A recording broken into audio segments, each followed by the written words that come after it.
Hey, how's it going, guys? Mr. Boss for the win here, and in today's GTA 5 video, I'm going to be telling you guys about 10 things you need to know before you end up buying the Vapid Caracara, which at the moment is supposed to be the next unreleased vehicle that should be available soon in Grand Theft Auto Online. That's right, so Rockstar said on April 3rd, the Target Assault Race Mode and the Vapid Caracara are going to become available. So in just a couple of days, we're going to be having this vehicle in online. So these are some things you need to know before you ultimately buy this vehicle. Now, the first thing you need to know here is the price. So it's kind of expensive. It's $1,775,000. Now, it is a weaponized vehicle, so that isn't really shocking that it is that expensive. Now, another thing I thought of, because this truck is coming with a specific race mode or adversary mode, it almost makes you wonder if it's going to have the Shitaro effect, where you guys know how you had to play a game of Deadline in order to unlock this vehicle. I wonder if it's going to be the same thing here, like you have to do a target assault race before you can unlock this for free mode. I guess we'll find that out on day one. I would assume that's unlikely, but you never know. Rockstar might go back and do that. So now that you know the price of this car, it's time to upgrade this vehicle. Now, this vehicle can be upgraded in the Los Santos Custom Shop and the Avenger. Now, I would recommend you just get this done with the Avenger, as it'll have 2 more upgrades you can do to it. We'll touch on that a little bit later, but for this, we're going to start in the LSC.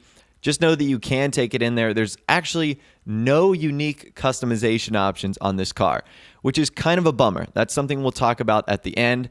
Probably the most interesting thing here is the respray options, believe it or not. So you have a primary and a secondary color.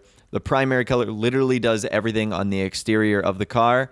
The only thing the secondary color does is the shocks. So like your suspension coils, you can make them any wacky, crazy color you want, like pink or purple or blue or red or whatever the case is. I just made mine chrome because I feel like it worked best with the car itself. The only other interesting thing you need to know about is the rims. So these rims are kind of strange. They are chrome tuner rims on off-road tires. And unfortunately, because of that, there's no way to change the color of the stock rim with the iFruit app. So the way I know this is because if you go to tuner rims and you go to Rally Master, you can see that they're literally the exact same rim. Rally Master is simply bigger and not chrome, and it also changes the tire.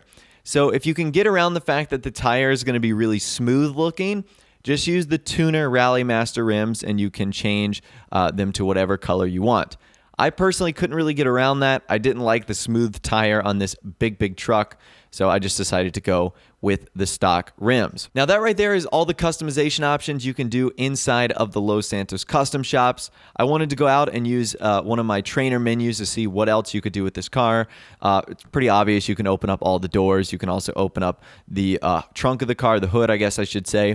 And the other thing you can do of this vehicle is actually change the machine gun on the back. Now, unfortunately, there is no way to remove the machine gun. We'll talk about that in a little bit. The only thing you can do is choose between sort of the standard chain gun that's on there and then upgrade to a 7.62 millimeter minigun. Those are the only upgrade options you can do. Now, right now, I'm going to tell you guys the difference between the two. The stock one is pretty standard. It's the same gun that can actually be found on the technical, and it's really slow firing. Now, it does a lot of damage, but it fires really slow.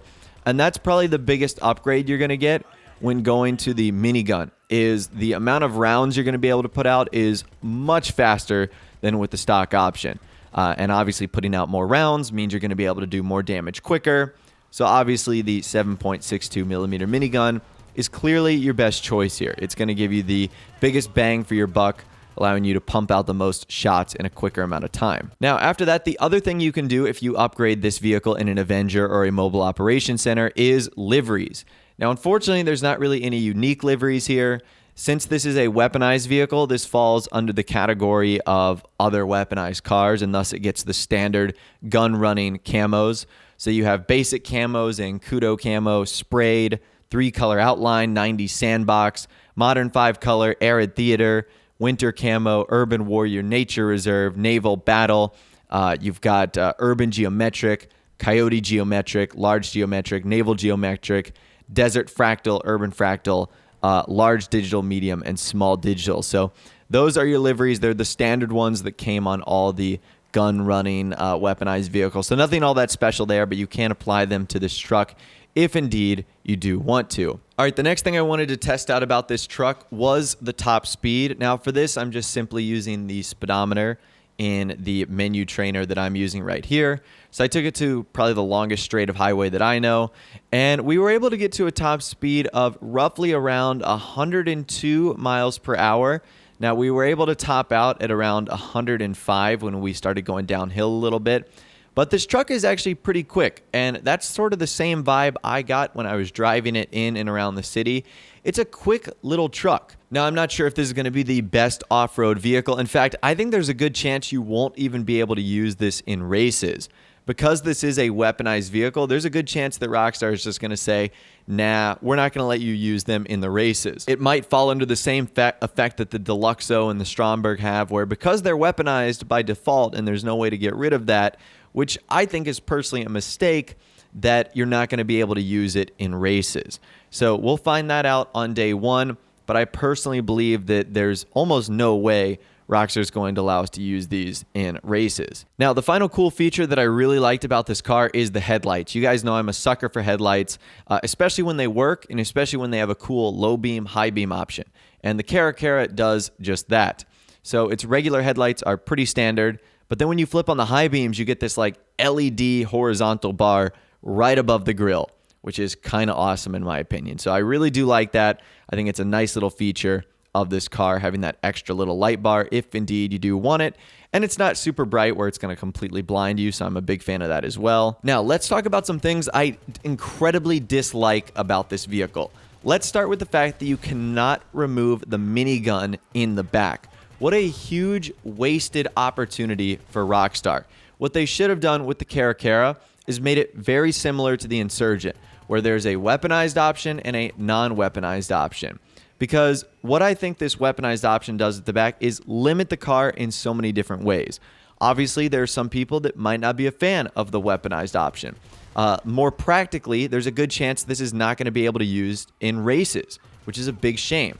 Also, it kind of makes this car not casual at all with a minigun on the back. Like, how can you just use it in free mode? Really doesn't work all that well. Now, in case Rockstar didn't want to do two vehicles, I actually have a solution that I think would work. Just make the minigun attachment on the back optional, which would be pretty cool. So another thing you may not know about this vehicle is by default, it's a 5-seater. You have driver, passenger, 2 guys in the back, and 1 person on the gunner.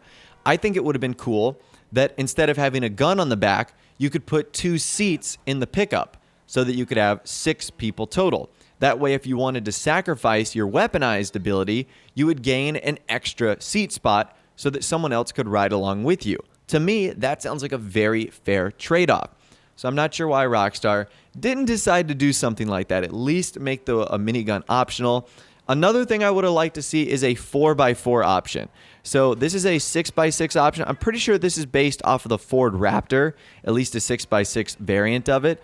And it's not saying I don't love 6x6 options, but a 4x4 option of this car would have been great.